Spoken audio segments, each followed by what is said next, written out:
योग असा होता की आमच्या बाजूला दिघे साहेब बसले होते आणि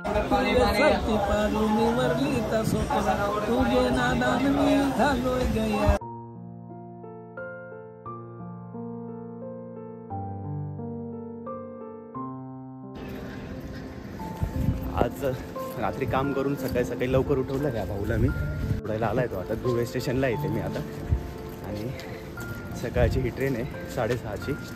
विंडो सीट पसंद है क्या आपको? क्यों? तो मुझे बाहर का भी अच्छा लगता है। अच्छा, कहाँ जा रहे हो अभी? अभी हम नांदेड़ जा रहे हैं। नांदेड़ के हो या घूमने जा रहे हो? नहीं, नांदेड़ तो घूमने जा रहे हैं, हम तो प्रॉपरली हैदराबाद के। स्टेशन आहे शिरूर, धुळ्यावरून निघालो छोटं स्टेशन आहे आणि ग्रामीण भागाला लागून असलेलं एक स्टेशन आहे।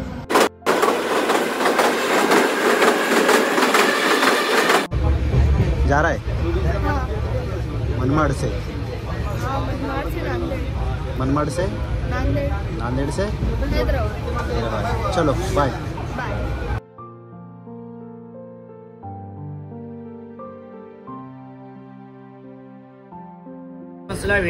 पट्टांपट्टी काय म्हणतो? आपण आता प्रवास करतोय ट्रेनने, पण बऱ्याच जणांकडे आपल्याला चांगले लोक भेटतात या प्रवासामध्ये आणि आज मला नाशिकपासून दादा भेटले आणि ते सुंदर कविता लिहिता, गाणे लिहिता आणि त्यांनी लिहिलेले काही सुद्धा झाले। तर त्यातलंच त्यांचं एक जे गाणं जे पुढच्या काही दिवसांमध्ये रिलीज करणार आहे, ते शूट करणार, रेकॉर्ड करणार आहे, त्याच्या काही ओळी ते आपल्याला ऐकवत आहे आता आणि पूर्ण त्यांनी कच्चा चिट्टाच काढला, त्यांच्या अख्ख्या नोटबुक काढली आहे आणि ते ऐकवणार आहे आपल्याला।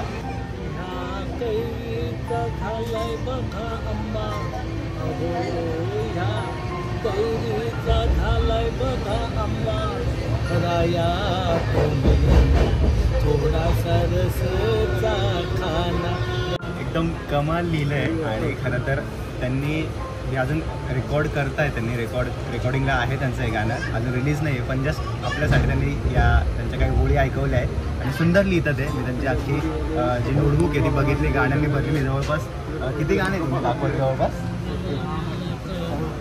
एक 25 गाणे त्यांनी लिहिले आहेत आणि ते त्यांच्या पद्धतीने त्याला संगीतबद्ध करतात। एक गवळणसुद्धा आहे, गवळणसुद्धा ते ऐकवणार आहे आपल्याला। सासरू वाशिन आम्ही गवळ्याच्या नारी, नारी ग आम्ही गवळ्याच्या नारी, हो बाजूला जाऊ दे आम्हाला नको जाऊ तुझा खाट, चढून मधुर घाट। सुंदर सुंदर कमाल लिहिलेलं आहे सगळं। आज माझी पुराची हळद आया बहिणीनो आत्या मावशीनो, तुम्ही बी हल्दीला येवाच आहे, तुम्ही बी हल्दीला येवाच आहे, तुम्ही बी हल्दीला येवाच आहे, माझी पोराला हळद लावायची आहे, हळद आज माझी पोराची हळद आहे।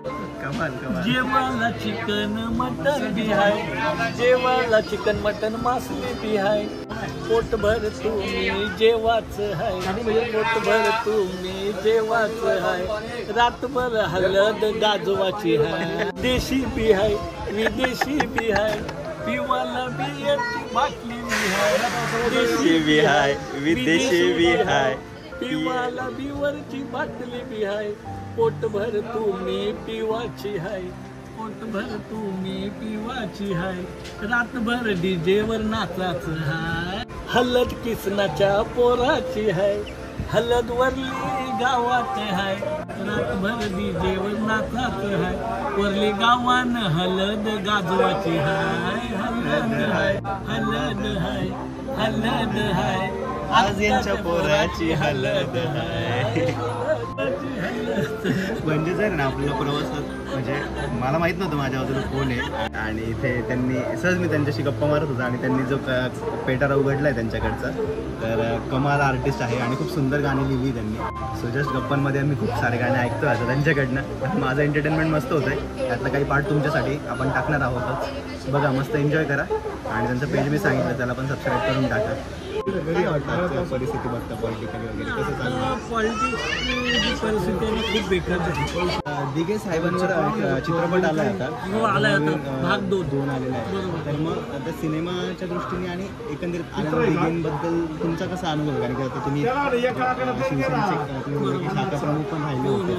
तर मग तुमचा स्वतः पर्सनल अनुभव आहे दिघे साहेबांसोबत? आणि खरोखर ती जबरदस्त व्यक्ती होती. एखाद्यावरती काय अन्याय अत्याचार जरी झाला ते दिघे साहेबांकडे ते गेले तर ज्यांनी कोणी अन्याय केलाय काय केलंय तर दिघे साहेब त्यांना बोलून तिकडे सर्वांना माहिती आहे हो, त्यांचं. ते एवढे जबरदस्त होते जबरदस्त होते. क्या बात आहे. आणि मी त्यांना अगदी जवळून पाहिलं. दिघे साहेबांना अगदी जवळून पाहिजे. पाहिलं. क्या बात आहे.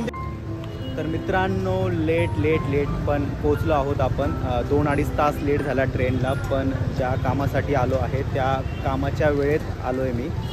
थोडंसं वेळेच्या आधी पोचलो आहे लकीली, पण पावसाने गाठलं आहे तर मी लवकर तिकडे पळतो.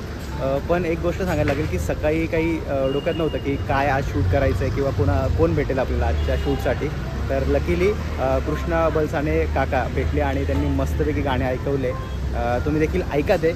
आणि कसं वाटलं आजचा हा व्लॉग नक्की कळवा कमेंट्स करून. लाईक करा, शेअर करा आणि चॅनलला नक्की सबस्क्राईब करा. भेटूयात नवीन व्लॉगसह लवकरच.